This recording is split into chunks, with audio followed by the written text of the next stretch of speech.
Bonjour et bienvenue dans ce webinaire qui commence officiellement après 10 petites minutes de discussion avec Nora, que personne ne verra, mais qui est bien là. Tu es avec nous, Nora? Oui, bien présente. Eh ben, Merci Alex. Donc, Audrey Esselin, comme Alex l'a dit. Alors, moi, je fais aussi partie du cercle de la non-violence. Je suis la source spécifique du pôle neurodiversité et je suis maman d'un garçon, d'un enfant autiste. Voilà. Et je le pose de suite parce que ça, c'est un des points clés qui est important pour moi. C'est que parlons de la neurodiversité avec des gens neurodivergents et non pas entre personnes non neurodivergentes. Qu'est-ce que je peux vous dire d'autre? Donc, c'est moi qui suis la formatrice du cursus qu'on va vous présenter. Et Nora, si tu veux bien te présenter, on t'écoute. Oui, oui, bien sûr. Nora Bensanoun, je suis AESH dans le 71 depuis 2008 AESH, mais j'ai fait différents départements. Voilà, j'ai eu l'occasion d'exercer dans différents départements. Voilà. Et donc, on vous présente Nora parce qu'elle a gentiment accepté d'être notre témoin professionnel, je dirais, pour cette présentation. Merci à toi, Nora, d'être présente. Donc, du coup, Audrey, déjà, donc le titre de cette formation, c'est Comprendre et soutenir la neurodiversité.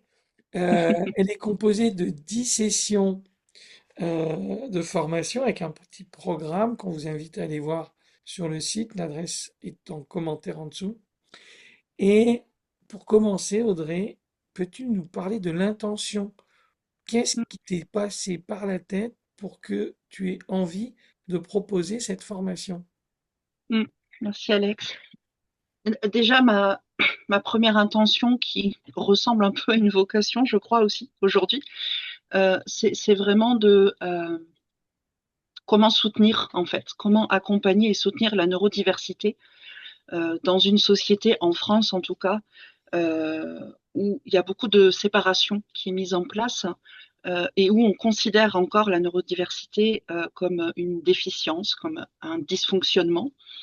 Et donc, comment est-ce qu'on peut regarder ça d'une autre manière, avec un axe donc non violent, j'y reviendrai un petit peu plus tout à l'heure, et puis aussi comment est-ce qu'on peut sortir du principe de méthode, parce que moi j'ai la croyance qu'on ne peut pas appliquer une méthode à tous les êtres humains, euh, puisque nous sommes toutes différentes, en fonction de notre fonctionnement neurocérébral, en fonction de notre culture, en fonction de notre vécu, en fonction de notre éducation.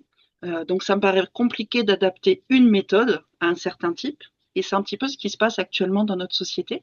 Il y a une typologie, on va appliquer une méthode et on reste focusé sur un cadre méthodologique un peu strict et carré, qui, de mon point de vue, ne prend pas en compte la réalité de l'être humain et du vivant. Et donc voilà, c'est comment accompagner la neurodiversité avec non-violence. Merci pour cette intro. Et du coup, j'en profite pour demander à Nora, qui est une praticienne de la neurodiversité depuis 2008, quand tu entends ce que vient de dire Audrey, qu'est-ce que ça te dit à toi? Qu'effectivement, il n'y a pas de mode d'emploi. Il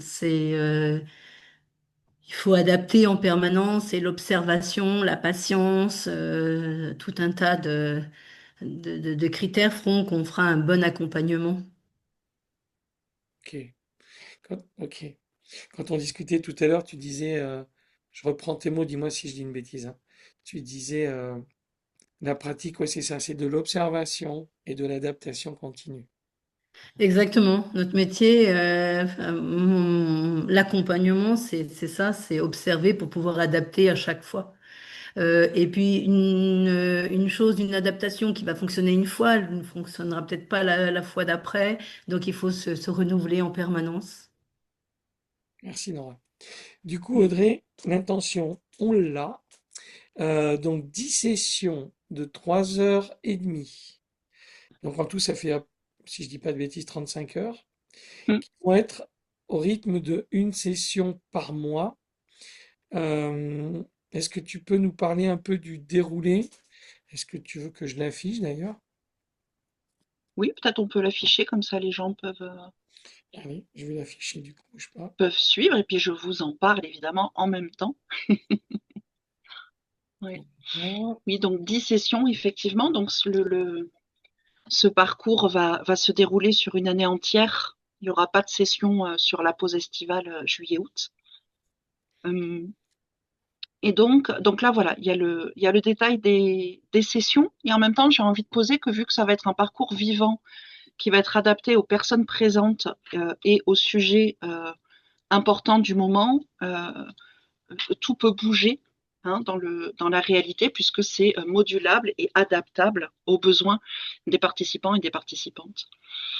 Alors donc dans la session 1, introduction, donc neurodiversité et posture d'accompagnement. Donc toi Nora, j'entends que ça fait longtemps que tu chemines à travers tout ça. Et je me rends compte qu'il y aura peut-être des personnes qui auront un peu moins de billes, en tout cas au niveau de qu'est-ce que la neurodiversité. Donc là, on va vraiment aller voir un axe non violent, je le répète, c'est-à-dire qu'est-ce que c'est qu'un axe non violent pour moi.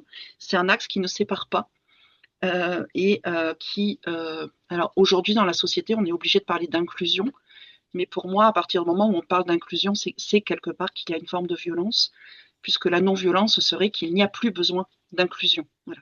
Inclusion signifie exclusion. Et donc, on va aller regarder la base, les fondements, c'est quoi la neurodiversité et quelle posture d'accompagnement on peut avoir par rapport à ça, en sachant qu'il n'y a pas une posture, il y a des postures. Dans la session 2, donc là, on va aller un peu plus en précision dans comprendre les profils de la neurodiversité, pardon, en sachant que il y a des profils types que la société pose et qu'en même temps, ça peut être complètement divers pour chaque personne. Ça peut être varié, ça peut être mixte, ça peut être mélangé. Oui, Alex. Du coup, quand j'entends ça, j'aimerais bien avoir l'avis de Nora sur cette question du module 2, quand Audrey dit tout ce qu'elle vient de dire là sur la diversité des profils. Ton avis, toi? Oui, complètement. Je peux revoir l'intitulé du Ouais, 2. je l'ai mis dans la discussion si tu Je vois. suis, je suis plutôt visuel qu'auditif, donc Ouais, ouais, je te le remets, mais je te l'ai mis dans la discussion. Normalement, si tu regardes dans le chat, tu as toutes les sessions qui sont affichées, ah oui, tout à fait. tu vois. Session 2, comprendre la neurodiversité, profil, force et enjeux. Donc Audrey disait que, enfin, si j'ai compris ce que tu dis, hein, Audrey, c'est vraiment voir que même s'il y a des profils types qui existent, il peut y avoir deux profils qui ont le même type, mais pas les mêmes comportements. Hmm, par exemple. Et même, je n'ai pas la croyance qu'il y ait deux profils identiques qui puissent exister. Tout à fait. Il y a pas, de toute façon, nous sommes tous différents. Tu disais Je qu'on ne était suis pas tous dans un différents. bureau, donc il y a ce qu'il y a autour qui intervient à des moments qui n'étaient pas prévus. Nous sommes tous uniques, donc sans être neuroatypiques, on a tous des particularités, on a tous un fonctionnement, on a tous besoin d'une adaptation différente. Je ne sais pas si ça répond un peu à... Hmm, Ce que tu dis est forcément juste puisque c'est toi qui le dis et que maintenant tu le hmm. dis. Donc c'est OK. Merci Nora. Donc ça, c'était les deux premières sessions. Session 3, Ouais, du coup, c'est ça. Donc, session 3 que j'ai nommée besoins, comportement et diagnostic, clarifier alors, les niveaux, c'est-à-dire clarifier les différenciations aussi entre, je ne parle pas de niveau en termes, comme on entend parfois, autiste sévère, autiste, c'est pas de ça que je parle de clarifier les niveaux de différence entre besoins, comportement et diagnostic. Euh, C'est-à-dire qu'est-ce qui se passe derrière le comportement en fait d'une personne, parce que souvent on va mettre le focus sur le comportement, on va chercher à réduire ce comportement à travers différentes méthodes, que ce soit avec de la punition, de la récompense ou d'autres formes. Donc on va essayer de réduire le comportement et on ne va pas forcément tout le temps chercher quel est le besoin derrière le comportement. Et parfois on va aussi, je fais des généralités évidemment, parfois on peut aussi aller se bloquer sur le diagnostic et coller le diagnostic au comportement sans chercher à comprendre qu'est-ce qui se passe vraiment pour la personne derrière. Donc voilà, c'est un petit peu aller décortiquer tous ces enjeux-là pour avoir plus de clarté et de conscience de ce qui se vit vraiment pour les personnes. Ok. Je fais des petites pauses, hein, comme ça, si vous avez des questions, n'hésitez pas. Cette partie, elle est très intéressante, mais en pratique, pas toujours évident, Mm, parce qu'il y a des demandes, il y a des objectifs, voilà. Et puis, mon expérience, elle est principalement sur de l'élémentaire, donc je n'ai pas le recul, je mm, n'ai pas sur le collège, comment ça peut se passer, ces accompagnements, ou pour des adultes, ou voilà, un peu dans la vie privée, un petit peu, j'ai un peu fait d'accompagnement privé, mais quand on pratique en milieu scolaire, c'est vraiment différent si on est en élémentaire et au collège ou encore au lycée. Et voilà. bien sûr, évidemment. Ou dans la famille, ou dans le milieu professionnel. Mm, Tout à oui. fait. Bien sûr. Oui, oui, évidemment. Parce que c'est vrai que cette formation, peut-être on a oublié de le dire au départ, mais cette formation s'adresse vraiment à tout public hein, dans l'accompagnement, donc sur tous les pôles de l'accompagnement. Et ça peut être aussi, par exemple, les maisons de retraite, hein, parce qu'il y a aussi des maisons de retraite spécifiques aux personnes neurodivergentes. Donc c'est l'accompagnement au sens large. Euh, Là, l'intention de cette session, c'est pas tant de regarder comment on fait dans l'instant, mais de mettre de la conscience et de la clarté sur ce qui se passe, en fait. Moi, j'ai la croyance que plus on a de conscience, plus on comprend les choses et plus on a de clarté, et mieux on va pouvoir être en posture d'accompagnement ensuite.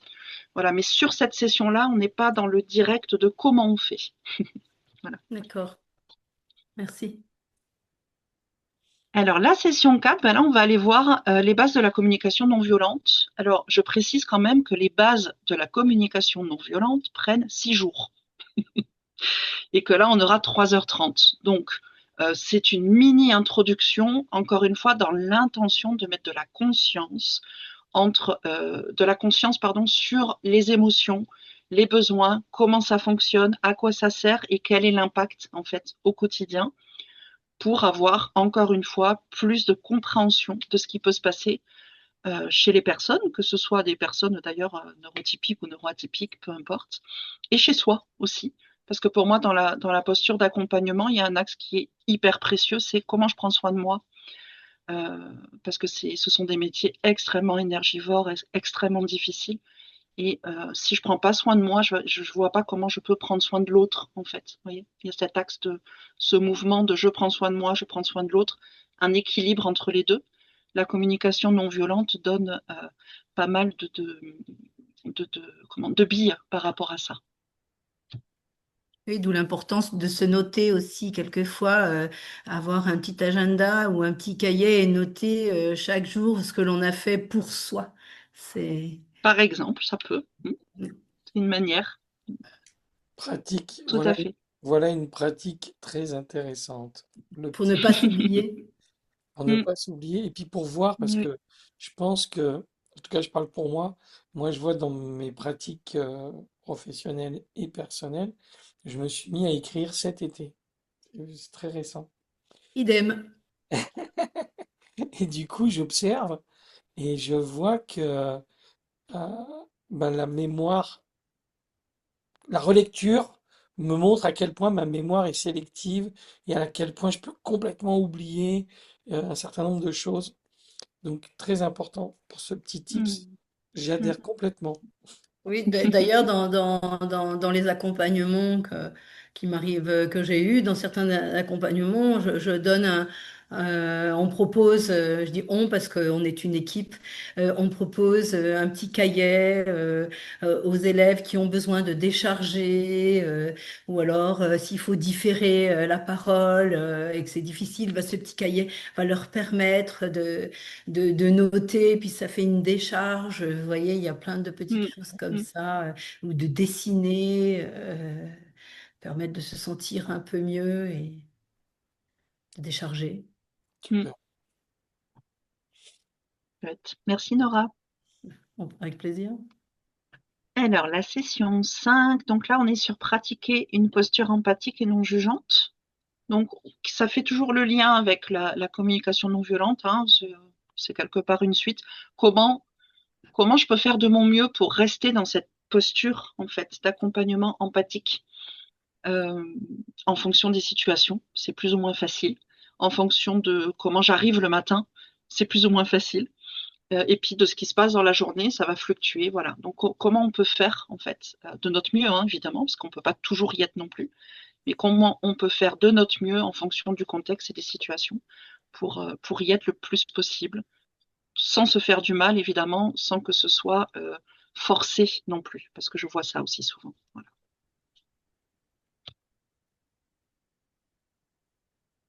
Et session 6, comment créer un cadre sécurisant et ajusté. Euh, donc là, peut-être ça aura un peu moins de sens, Nora, par rapport à ton corps de métier à toi et à la petite école. En fait, le principe de ce bout-là, c'est comment je peux inclure en fait dans le cadre qui est posé. Ah, excusez-moi, je vois que ma petite vidéo est partie, je la remets. Vas-y, tu peux la Voilà. refaire. Attends, je reprends mes mots. Donc, créer un cadre sécurisant et ajusté. Là, le principe, c'est de regarder comment est-ce que je peux inclure tout le monde dans le cadre qui est posé, que tout le monde valide ce cadre euh, et qui soit ajusté à la réalité du terrain. Voilà. Alors, c'est des choses qui peuvent se pratiquer de manière informelle au sein des accompagnements. Ce sont des accords, hein, quand je dis cadre, ce sont des accords en fait, qu'on met en place. Par exemple, un cadre, c'est on ne crie pas en classe, on ne se met pas à courir partout. Hein, donc ça, ce sont des exemples habituels. Comment on peut faire pour que le cadre soit prenne en compte en fait les particularités de chacun chacune et des élèves ou des personnes accompagnées et des personnes accompagnantes, que ça prenne en compte tout le monde en fait, plutôt que ça prenne en compte une norme et une majorité. Et ça, c'est complexe. Et donc, bah, qu'est-ce qu'on peut faire? Comment on peut faire de notre mieux pour prendre en compte vraiment la majorité? euh, Voilà. Je ne sais pas si j'ai été très claire, dites-moi. Ben moi, ça, du coup, tu as nommé ta neurodiversité en tout début, donc si tu me permets, je vais donner un exemple concret. Audrey, Super. stagiaire. Audrey, stagiaire. La lumière, ça t'oppresse quand il y a Oui, trop de lumière. Et puis, tu as l'inverse des gens qui ont vraiment besoin de lumière. mm, Donc, tout à fait. comment on fait? Et en C'est ça. fonction, vu que je t'ai vu en stage dans différents cadres, je vois qu'en fonction de chaque groupe, il y a un ajustement qui peut être différent. Et Mm, donc, si je comprends bien, cette session 6, c'est comment nommer, créer avec bienveillance des cadres sécurisants ajustés en fonction de la réalité qui va oui, changer d'un groupe à l'autre, j'imagine d'une personne divergente à l'autre, etc. C'est ça? c'est ça. C'est ça. C'est exactement ça. Tu vois, c'est Et comme clair? tu le dis, Si je t'ai ça vu. change. Ouais, ça bouge. Merci Alex, c'est un exemple parfait. Mais dans le milieu scolaire, moi je parle de ma part, ma partie hein, que je connais. Dans le Mm, milieu bien sûr. scolaire aussi, on crée ce cadre sécurisant. Mm, Après, les règles de la classe, les règles de vie, ça c'est une chose. mm, Par exemple, nous avons à disposition, nous, dans notre école, l'école où je travaille, on a vraiment une équipe formidable. On a dans toutes les classes, il y a des casques, un à deux casques. Il y a de quoi mettre du confort, voilà, il y a la possibilité de sortir s'il y a un trop plein, s'il faut. Bon, on n'a pas tout parce on a une classe UEA dans notre établissement, donc. Et elle a tout l'équipement, elle a vraiment l'éclairage adapté, voilà. Mais en classe ordinaire, on met en place ne serait-ce que le programme de la journée un visuel qui est rassurant, vous voyez, voilà. C'est ça. merci Nora. Oui, donc tout ça, ce sont des stratégies qui sont mises en place pour permettre le plus possible qu'il y ait un cadre sécurisant. Dans la session 6, on va pas tant regarder les stratégies, un petit peu, mais pas tant. On va surtout regarder comment est-ce qu'on fait pour décider de ce cadre. Tu vois, c'est D'accord. un autre axe en fait. Oui, Comment on fait pour intéressant. décider de ce cadre en fonction des personnes présentes dans un groupe et en prenant en compte les personnes, c'est-à-dire je ne sais pas comment ça se passe partout en France, hein, évidemment, au niveau scolaire, mais il me semble que le cadre, il est souvent posé par les adultes et qu'on ne demande pas forcément aux enfants qu'est-ce qu'ils en pensent. Et donc là, l'invitation de la session 6, c'est comment est-ce qu'on peut prendre en compte la parole de tout le monde, en fait, dans un axe justement de non-violence, et qu'est-ce qu'on fait avec tout ce bazar après. Voilà. Donc c'est pas le qu'est-ce qu'on fait, c'est le comment on met en place. Mhm. Du coup, ça me Mais fait merci Nora, ça m'a permis de préciser. Oui, très Merci. bien. Et moi, ça me permet vraiment de bien comprendre parce que du coup, j'ai compris ta logique, finalement. Ça y est. Hmm. Module 4, enfin session 4, tu poses les bases théoriques de la non-violence à travers la communication non violente. Et c'est les bases de la non-violence au sens large. Module 5, tu muscles l'empathie et tu muscles la posture. Hmm. Et module 6, c'est la grosse pratique avant les vacances, si je comprends bien. Ouais, c'est ça. C'est ça. C'est- on a, on a bien vu la théorie, bon, là, les loulous, maintenant, comment on fait? Et c'est juste Comment avant on de fait partir en maintenant? vacances. Ok. Ouais, c'est ça, c'est ça. Comment on fait? Parce que toujours, hein, se rappeler que l'intention de ce parcours, de ce cursus, c'est la non-violence. Et donc voilà, comment on fait avec tout ça, effectivement. Ouais. Mm. Alors moi, je peux parler du module pause estivale. Donc, il se passe rien entre juillet et août. Ça, c'est fait. T'as pris. C'est le repos. C'est Voilà, ça tellement permet nécessaire. voilà, ça permet à tout le monde de profiter des vacances. Voilà, et puis moi j'ai une très grande sensibilité à la chaleur et en fait juillet août en général j'essaye de rien faire parce que c'est juste l'enfer pour moi. Donc ça me convient très bien aussi. Nora, tu disais? Tellement nécessaire, ce repos, Ouais. Mm. Ben se oui, ressourcer. bien sûr. Mm. Tout à fait. Oui. Alors, qu'est-ce qui se passe à la rentrée avec la session 7, Audrey? Et ben là, on va aller encore un petit peu plus loin. Donc là, on est sur une session spécifique non-violence systémique. Alors, je précise quand même que pendant tout le cursus, il y a de la non-violence systémique et de la communication non-violente sur chaque session. C'est la base, c'est le fondement, en fait, hein, de ce cursus. Là, on va aller regarder un peu plus en profondeur la non-violence systémique. Et donc là, on va aller vraiment regarder cette histoire de normes et toutes les violences qu'on peut vivre autour des normes. Donc, que ce soit pour les personnes accompagnées et aussi pour les personnes accompagnantes Mhm, tout qui à ont, fait. euh, qui ont un poids, qui ont, bah, comme tu l'as nommé très justement tout à l'heure, Nora, on a des directives, on a des trucs à faire, il y a un résultat à atteindre. Donc tout ça, ça fait partie des normes. Alors quand je dis déconstruire, ça ne veut pas dire on va défaire tout ça et puis s'en libérer. Hein. Évidemment, c'est pas ça l'intention, c'est déconstruire intérieurement. Comment je peux déconstruire tous les il faut, je dois sur lesquels je peux parfois me crisper pour aller vers plus d'ouverture, même si ce cadre-là, il est toujours présent, le vivre en fait d'une autre manière et avec une conscience plus élargie des impacts que cela a. Voilà, Oui, oui, tout en respectant le cadre et le cadre dans lequel on est. Parce qu'on est. c'est Ouais. ça.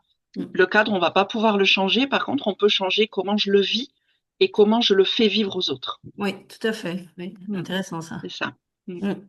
Alors, du coup, ce serait plutôt déconstruire, enfin pas plutôt, mais ça pourrait être déconstruire les croyances que nous avons autour des normes et des fonctionnements habituels, en fait, c'est ça, hein?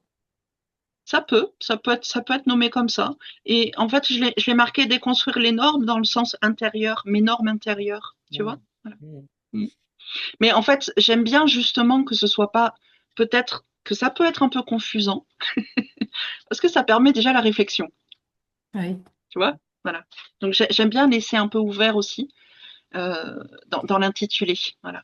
Est-ce que dans ce module, tu vas aussi parler de, comment dire, des ressources dont on dispose en fonction de nos rôles ou des moments ou des choses comme ça? Bien sûr, tout à fait, tout à fait. Ouais, c'est Mm. ça. Donc ce module-là, alors c'est pareil, hein, la non-violence systémique, c'est un parcours qui est très long, hein, qui demande vraiment du temps, de l'intégration, plus de 30 jours, hein, je dirais, facilement. Donc là, on va avoir 3h30, donc on va évidemment être sur une introduction. Mais de toute façon, je prévois de proposer aussi une sorte de... Alors, qui ne sera pas obligatoire parce que je n'ai pas envie d'imposer encore du temps et de l'énergie aux personnes qui seront parcourantes, mais pour celles qui le souhaitent, il y aura des propositions de pratiques intersessions pour pouvoir intégrer en fait un petit peu plus ce qu'on aura vu pendant ces 3h30. Voilà. Avec une forme de compagnonnage, genre, ou comment? Oui, c'est ça, ensemble, en sous-groupe, en binôme, voilà. On le posera justement ensemble. Ok.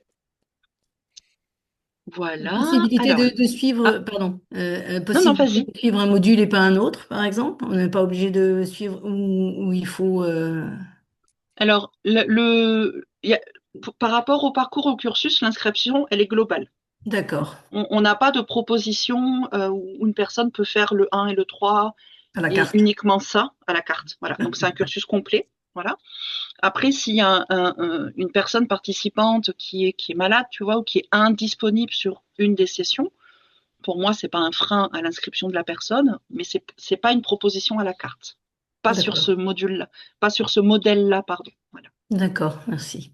Je Ouais. crois Et même peut-être que... on en reparle à la fin, mais Ouais, on fera un petit focus sur l'idée du groupe, tout ça. Ouais. oui, puis sur d'autres possibilités de propositions aussi, comme on a vu D'accord. tout à l'heure. Ouais. Ouais. Ok. Ok, alors où j'en suis? Saison Oui. 8. Voilà. Donc, pratique inclusive et soutien adapté. Alors, j'aime pas le mot inclusif. Comme je vous l'ai dit, hein, pour moi, à partir du moment où il y a de l'inclusion, bah, c'est qu'il y a de l'exclusion. Donc, quelque part, il y a une forme de violence. Et en même temps, bah, ce sont les termes qu'on utilise actuellement dans la société parce que ça colle à la réalité de notre société. On a besoin, pour l'instant, d'inclure puisqu'on exclut. Donc, qu'est-ce que c'est que des pratiques inclusives? euh, et quel soutien adapté, c'est-à-dire accompagnement qui soit ajusté à ces pratiques inclusives, qui soit ajusté à la réalité de la personne, à la réalité du contexte. Voilà. Là, on va regarder un peu plus en détail les pratiques, en fait, pour faire plus simple. On va plus dans le détail de qu'est-ce qu'on fait et comment on fait. On rentre dans les Et en stratégies. sachant qu'il n'y a pas de recette miracle, il n'y a pas de méthode, en tout cas, c'est ma croyance, hein, il n'y a pas une méthode qui va répondre à toutes les questions. Voilà. Mm. La seule méthode, enfin non, c'est pas une méthode. Pour moi, le principe clé de base, c'est la conscience, la compréhension donc de tous les mécanismes, de c'est quoi la violence, à quel moment je fais violence, et c'est ok. On fait tous et toutes violence à certains moments, Mm. mais est-ce que je le conscientise pour ensuite avoir un vrai choix éclairé et comment je peux prendre en compte l'autre et avec tout ce bazar-là, en fait, eh ben, je fais un choix de comment je vais faire dans cette situation. Voilà. Mm. Du coup, Audrey, plus on avance, mieux je comprends la logique de ton parcours. Tu vas me dire si j'ai bien compris. Finalement, les sessions 1, 2, 3, les trois premières sessions, vont permettre de plonger dans une vision non violente de la neurodiversité. Les gens qui connaissent Oui, bien vont pas peut-être apprendre grand-chose sur la neurodiversité, mais vont découvrir un nouveau regard sous le prisme de la non-violence. oui, Ceux qui ont moins de compétences ou de connaissances de la neurodiversité vont en plus acquérir tout ce que tu apportes sur cette neurodiversité. Ensuite, si je comprends bien, les trois modules qui suivent, donc 4, 5, 6, tu plonges dans la communication non violente petit à petit pour finir par cette session 6 avant les vacances où il y a vraiment un gros exercice pratique. Et ensuite, retour de vacances, tu fais l'hypothèse que tout ça a bien mariné, ça s'est un peu intégré, et t'attaques par la non-violence systémique pour finalement rentrer dans toutes les stratégies, j'entends, enfin j'ai l'impression, hein, pour rentrer dans la pratique de façon de plus en plus intense dans les sessions qui suivent jusqu'à la fin de l'année. mm, c'est ça. C'est ça, puisque bah, comme vous le voyez, en fait, session 8, 9, ce sont des sessions axées principalement sur de la pratique, sur comment est-ce qu'on peut faire dans ce genre de situation. Et je précise qu'il n'y aura pas de réponse toute faite qui soit ajustée à chaque situation, même si je l'ai déjà dit, je le redis, avec donc études de cas pour la session 9. Donc là, les études de cas, ça va être directement les parcourants, parcourantes qui vont les amener. Hein. C'est pas moi qui les amène, sauf si vraiment personne n'a de situation, mais ça me paraît très bizarre. Donc je peux amener des exemples évidemment, mais là on va plutôt travailler sur des études de cas réels. Euh, et toujours donc avec cette idée d'accompagnement éthique non violent, hein, évidemment. Et puis dans la session 10, bah là on fait le bilan et puis bah, qu'est-ce qu'on fait pour la suite? À quoi les personnes s'engagent par la suite dans le sens, bah, tiens, je vais décider que à partir de maintenant, je vais faire de mon mieux pour. Hein, c'est ça un engagement. C'est pas quelque chose, c'est pas un contrat hein, signé formel. Quelles sont les options pour la suite? Voilà Ok. tout la suite du chemin. Et j'ai envie de préciser que dans chaque session, il y aura toujours des temps d'intelligence collective, des temps de pratique, des temps de partage, en fait. Hein. Il n'y aura pas une session où je parle pendant 3 heures et demie. Clairement pas. D'accord. À chaque fois, c'est interactif. Moi, je pose un petit peu une base théorique, évidemment, mais ensuite, on va cheminer ensemble, voir les manières ensemble et regarder tout ça ensemble, puisque vous l'avez compris, c'est pas une méthode que j'amène, Je voudrais c'est qu'on y plutôt une revienne. conscience. Je voudrais qu'on y revienne plus en détail là-dessus, Audrey. Et du coup, j'aimerais bien entendre Nora si ça te fait quelque chose et si tu as envie de partager. Maintenant que tu as eu connaissance de tout ce parcours, tout ce contenu, qu'est-ce que tu en penses? Justement, j'étais en train de me questionner dans cette proposition. Vous visez quel professionnel, euh, qui vous voulez sensibiliser en fait? Si j'ai bien compris Audrey, elle vise la diversité dans les professionnels. Oups là, Mm. il y a les paillettes qui tombent. Oui. Non, oui, mais ça s'adresse à des professionnels qui sont en libéral, ça s'adresse, Ça s'adresse à tout le monde, Nora. oui. En fait, ça s'adresse à toute personne accompagnante ou même aux personnes neurodivergentes qui Mhm. peuvent avoir plus de clarté aussi et de compréhension. Donc derrière accompagnant, accompagnante, je mets le personnel scolaire, donc que ce soit ESH, enseignant, enseignante, personnel de cantine, tu vois, peu importe en fait, hein, personnel accompagnant. Ça peut être les personnes en libéral, ça peut être des ergothérapeutes, des psychomotriciens, motriciennes, enfin tu vois, c'est très large, ça peut être les familles. Euh, Vraiment, il n'y a pas de public cible puisque on n'est pas sur une méthode, donc c'est pas adapté à telle ou telle situation. On est sur une conscience non violente, large, qui fait que tout ce qu'on va voir peut être adapté à n'importe quelle structure et à n'importe quelle situation. Oui, oui, ben, j'entends, comme on a échangé un petit peu tout à l'heure, les méthodes, on peut pas appliquer une méthode parce qu'il y a tellement on est tous différents, donc voilà, c'est des grandes lignes et après, ben, il faut composer et c'est vrai que de connaître davantage, ça nous permet d'être des meilleurs compositeurs encore. Oui. D'accord. Et là, j'ai envie de préciser aussi que sur les sessions, surtout 1 et 2, introduction à la neurodiversité et comprendre la neurodiversité, on ne va pas aller dans le détail, c'est-à-dire que je ne vais pas vous faire une formation à ce moment-là hein, sur l'autisme, le TDAH ou les divergences d'apprentissage, puisque c'est pas ça l'intention. Et puis, tu vois, toi, par exemple, tu es déjà formé sur tout ça. On va aller voir encore une fois l'axe non violent qui n'existe pas vraiment dans toutes les autres formations, en tout cas de ce que j'en sais, puisque je les ai suivies aussi. Enfin, j'en ai suivi beaucoup, en tout cas. Vraiment l'axe de la neurodiversité qui est complètement différent de l'axe. Il y a des personnes neurotypiques et il y a des personnes neuroatypiques. Hein. Là, on est sur l'axe neurodiversité qui est vraiment différent. La neurodiversité, elle englobe tout le monde. Voilà. Hmm. C'est là qu'il y a une grosse différence. Euh, et ce qu'on a oublié de dire, Alex, c'est que dans ce cursus, il est euh, offert, on peut le dire comme ça, je pense, les vidéos de ma formation Comprendre l'autisme, qui est une formation en capsule vidéo préenregistrée. Donc auquel toutes les personnes inscrites à ce cursus auront accès. Alors, est-ce que toi, Alex, tu sauras dire le nombre de capsules, tout ça? Moi, je me rappelle plus. Je Oui, crois oui, qu'il y a bien presque sûr. 5 heures de formation. Oui, oui, oui. Oui, ça Hein, fait c'est ça? partie du package, effectivement. C'est ça. Ouais. Mais et du coup, c'est vrai que pour des gens qui ont moins de connaissances, du sujet en profondeur, c'est un bon moyen d'approfondir tout C'est ça. ça, c'est ça. Et On n'y en, reviendra pas tout en détail. Enfin, il y aura des bouts qui reviendront, mais on ne reviendra pas en détail là-dessus sur les sessions, puisqu'il y a la formation voilà, via les capsules pour les personnes qui le souhaitent. 4h30 de vidéo, plus des bonus, plus un quiz, plus, enfin bref, peu importe. Plus un livret, voilà. Et donc cette formation comprendre l'autisme, c'est pareil. Elle est avec un axe neurodiversité. Et j'ose le dire comme ça, c'est une des rares formations sur l'autisme qui est proposée par une personne autiste. Et donc, en tout cas, moi, les trois quarts des formations sur l'autisme que je connais sont transmises par des psychologues, des psychiatres, des neuropsys, peu importe, qui sont pas forcément des personnes autistes et donc qui vont parler des autres.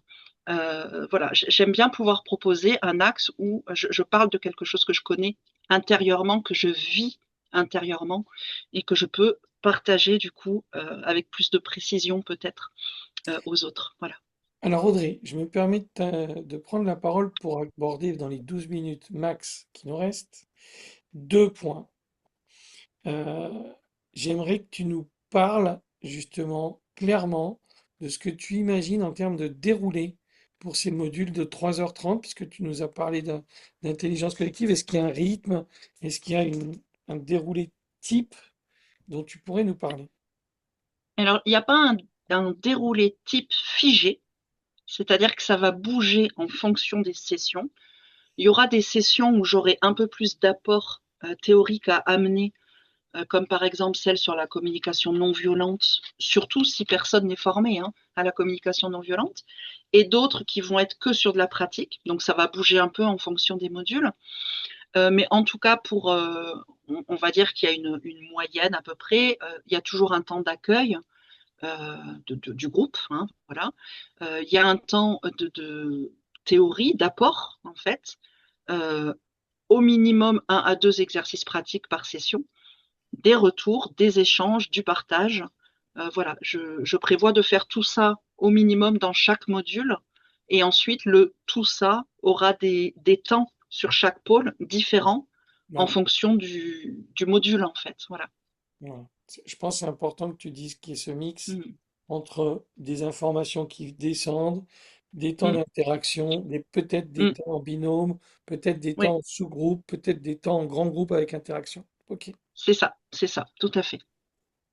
merci pour ça. Deuxièmement, est-ce que tu penses enregistrer les sessions pour ceux qui veulent réviser ou pas? Eh ben, pourquoi pas, pour Pour les garçons. éventuellement ouais, pour les personnes présentes dans le cursus, dans le parcours. Alors, je dis pourquoi pas, tout simplement parce que ça, c'est le genre de choses qui, pour moi, fait partie du cadre et que je ne vais pas décider toute seule. C'est quelque chose que je vais décider le J1 avec le groupe en entier, en fait. Ok. Et ensuite, on l'a évoqué rapidement tout à l'heure, j'aimerais qu'on prenne 2 minutes pour en parler.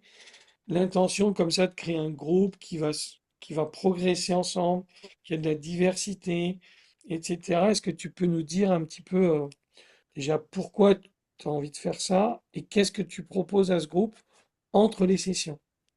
Mm. Tu veux dire pourquoi j'ai envie qu'il y ait un groupe Ouais. avec des profils divers qui cheminent ensemble? Pendant 10 séances, pendant une année. Ouais, ouais, super. Déjà parce que ça me paraît être en cohérence avec le vivant et la réalité. Donc c'est pour ça que moi j'adorerais qu'il y ait, j'extrapole un peu, mais qu'il y ait des AESH, qu'il y ait des psychologues, qu'il y ait des dames de cantine, qu'il y ait des personnes neurodivergentes, tu vois, qu'il y ait un peu de tout et de tout le monde, parce que j'ai la croyance que l'intelligence collective, elle fonctionne quand il y a tout type de profil et de personnalité, en fait. C'est-à-dire que si on est entre soi, il me semble que l'intelligence collective risque d'être un petit peu plus serrée.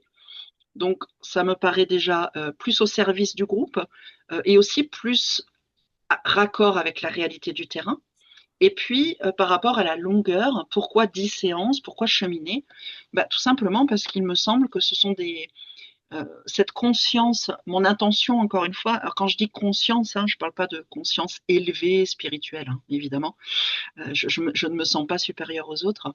En tout cas, cette ouverture de vue, de conscience, il me semble qu'elle s'acquiert avec du temps et de l'intégration, et pas en 2, 3 heures en fait d'apport théorique, et qu'elle nécessite de la pratique, du cheminement, de la réflexion, du partage aussi.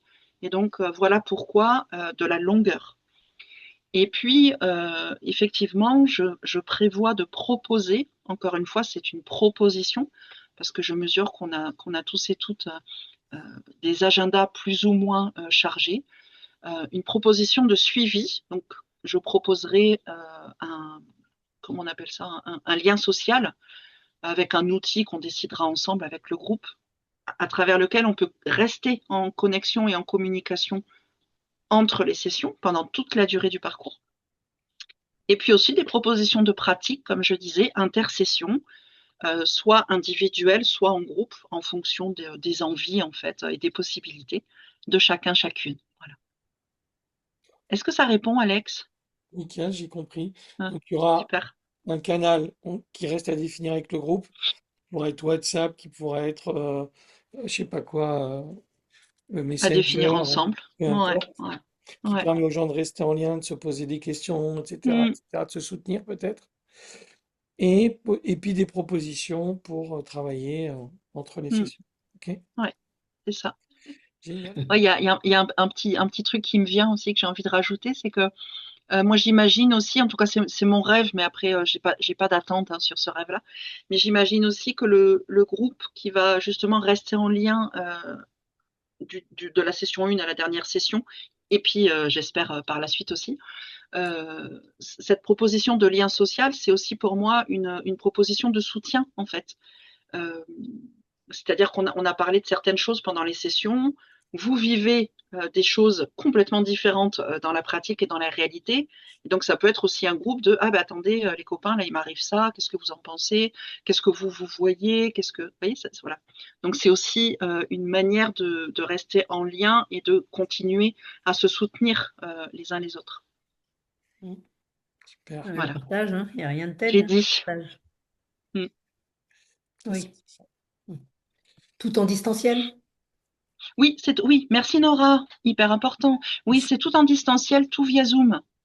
D'accord. Voilà. Et donc, il y aura évidemment 3 heures et demie. Il y a des pauses de prévues, hein. On fera ça de manière confortable et ajustée pour chacun, chacune. D'accord. Merci pour les réponses. Merci bien. Avec plaisir, Merci à Nora. toi, Nora. Merci à toi, Audrey. Ciao tout le monde!